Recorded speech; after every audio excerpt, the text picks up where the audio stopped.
আমরা ঢাকা বিশ্ববিদ্যালয় students association of Shibpur ডুসাসের পক্ষ থেকে আজকের এই ফেনীর প্রত্যন্ত এই অঞ্চলে এসেছি। এখানে হচ্ছে এখন পর্যন্ত ওই রকম করে কোনো সাহায্য পৌঁছায়নি, এবং সাহায্য পৌঁছালেও তা ছিল শুকনো খাবার।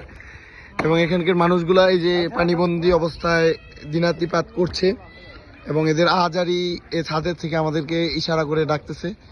তো আমরা হচ্ছে ইতিমধ্যে এখানে পৌঁছেছি, এবং যতটুকু এদের প্রয়োজন হয় আমরা চেষ্টা করবো ইনশাল্লাহ পৌঁছানোর জন্য।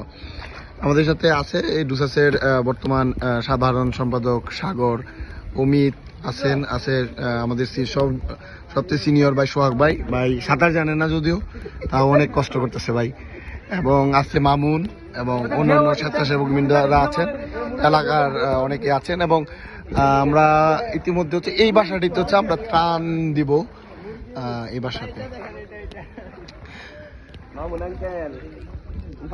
এই হচ্ছে অবস্থায় একদম হচ্ছে এখানে হচ্ছে একতলার উপরে হচ্ছে পানি ছিল, এবং এখানকার মানুষ প্রায় আজকে 11 দিন ধরে পানিবন্দী অবস্থায় আছেন। এবং ওনারা হচ্ছে 2-1 দিন ধরে হচ্ছে ওনারা বের হতে পারছেন, কিন্তু এর আগ পর্যন্ত এখানে বের হওয়ার মতো কোনো পরিস্থিতি ছিল না।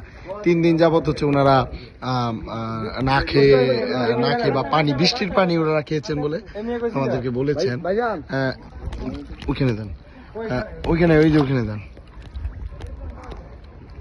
ভাই ওই